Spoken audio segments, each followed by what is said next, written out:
Okay, and welcome back to Let's Play Dragon Age Origins. We've actually gotten quite a bit done. We've gotten quite a lot of backstory. And now we're going to take care of our mother's task. Out of the larder. But mistress, it won't let us near. I can't get into that larder. Did you try opening the door? I swear it. Calm down, good woman. You've come to help. You and you. Your bloody mongrel keeps getting into my larder. That beast should be put down. Maybe you should be put down. What? That monster is in my larder, slobbering all over the bacon, and you're insulting me? Oh dear. Mistress, calm down, please. That's it. I'll quit. Inform the turner, I'll go and cook at some nice estate in the Banor. Okay. Please, forget the dog. Calm down. Don't call him a dog. I've enough to worry about with a castle full of hungry soldiers. Malodorous mutt. You two, stop standing there like and idiots. tell me that you should be put down. The dog saved my life quite a lot. Maybe you should be put down. You haven't saved my life yet. To my knowledge, at least.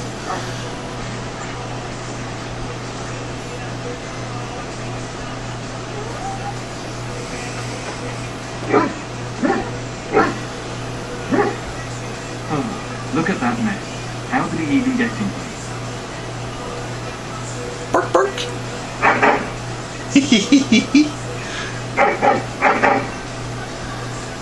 What a smart boy you are. Oh, yes, you are. Oh, encourage the hound, why don't you? No wonder he's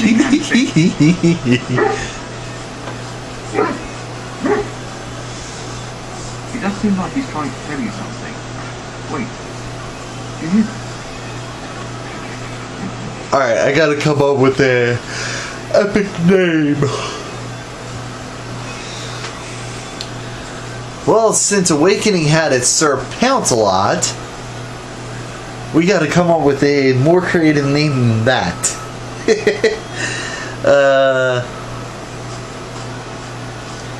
I'm actually going to name him after a dog I had when I was real young before I had to move, and therefore had to get rid of the dog because we couldn't hold him.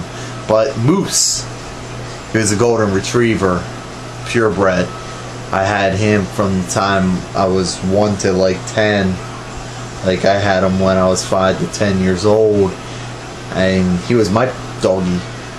But we're gonna name the dog Moose. That'd make an interesting set. Doink. Doink. Ooh, Codex. What are you, mad? Even the most giant of rats isn't going to present that much of a problem to anyone larger than a cat. Even the stories in the archives that tell of light-touched rats still only attributed them with the ability to spread the plague.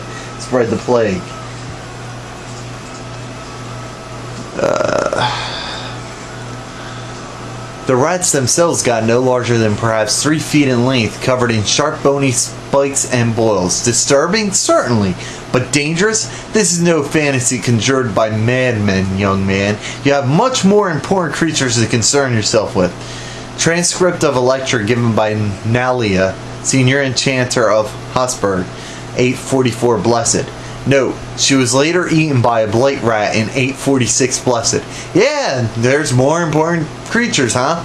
Ain't that irony for you? Really? You think a giant rat would bite? Why would they do that? Momentarily, strike and kill on it. This should be right. Let's get started. Giant rats? Like the start of every bad adventure tale my grandfather used to tell. Your hound must have chased them in through their holes. Looks like he wasn't raiding the larder after all. I forgot to set my timer at the beginning, so now I gotta kind of look at both back and forth, and we're gonna probably cut off at the 10-minute mark on my video camera here. It certainly looks that way. Those were rats from the Kokari Wilds. Best not to tell Nang. She's upset enough as it is. But seeing as you've got your Mabari, oh, I'll tell be her. On my way. Because either way, they find out. So why not tell them?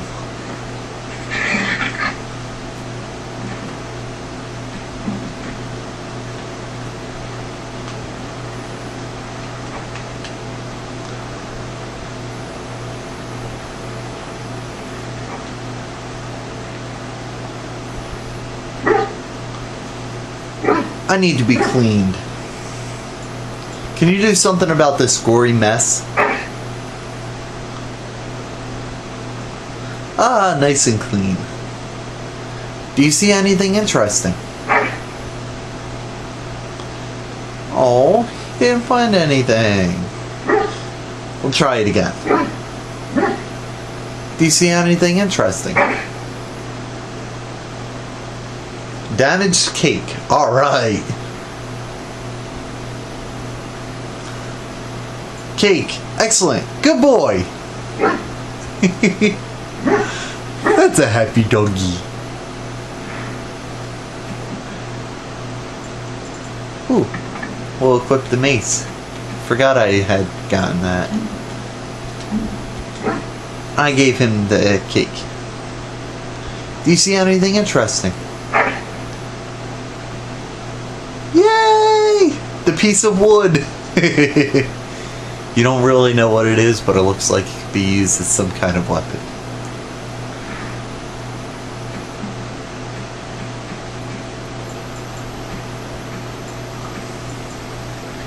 There it is right there.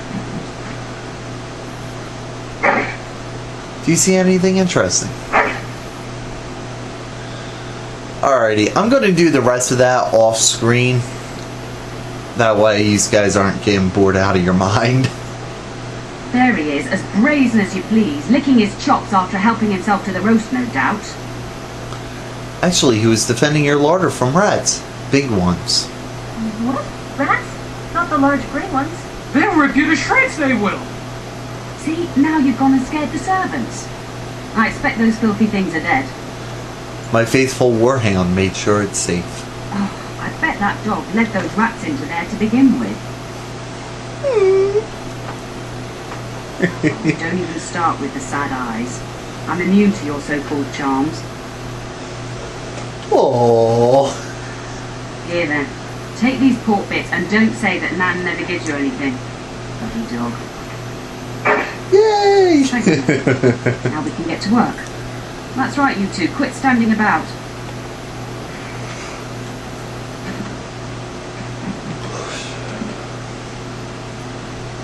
Thank you again for your help.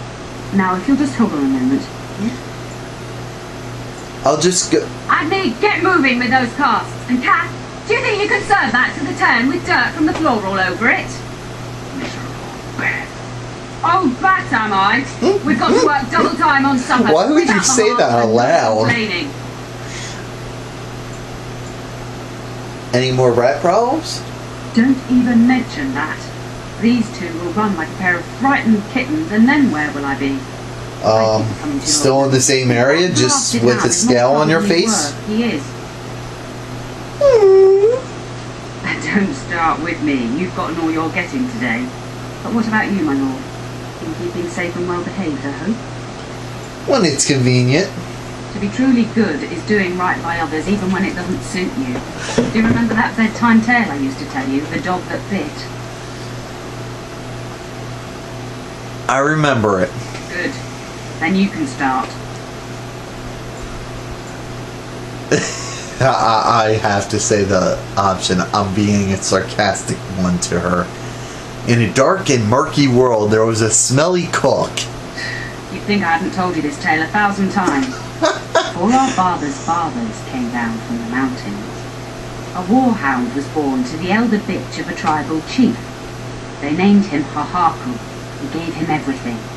He grew up a fine, strong pup, destined to be the partner of the chief's eldest son. Oahu wanted nothing to do with it. The young hound became arrogant, taking food from his kin and warning them, in the way of dogs, that the chief's family would punish them if they tried to attack him. Years passed, and the time for the chief's son to take a warhound came closer. Hahaku's pride swelled, and many of the people of the tribe came to the chief, quietly whispering of this dog's bullying. With each complaint, the chief saw only Hahaku's strength and pride, and sent his people away. But as his son grew, the chief watched more closely. The day might come when his boy's life would depend on this dog. If the humblest of his people would not trust Hahaku, how could he?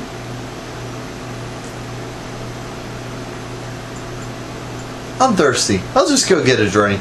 No, you won't. The tale's nearly through. You stay right here. When the day Oh, I wanted a drink. proudly waiting to be called, but the old chief chose Hahaku's brother as his son's hound. Hahaku was shamed, but felt no remorse. So great was his rage that he darted across the fire pit and bit the chief's hand. He should have waited until the chief was alone. He shouldn't have done it at all. The chief and his son struck at Hahaku, cursing him. The hound ran into the village, seeking shelter in the tents and kennels. The other dogs snapped at him, and the tribe's people threw stones at him. Before the chief could reach him, the tribe had torn Hahaku apart. Now, what should you carry from this tale?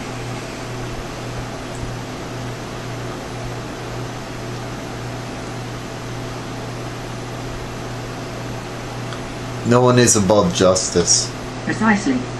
The tribe and their dogs granted the chief and his dogs their authority. When they saw that Hahaku was unworthy, they turned on him. But you're far too old now for an old woman to be reminding you to watch how you behave, You aren't comparing my Mabari to Hohahu, are you?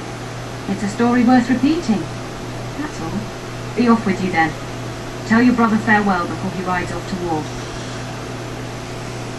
Alrighty, and this is where we're going to cut off the video. It's actually about 11-12 minutes.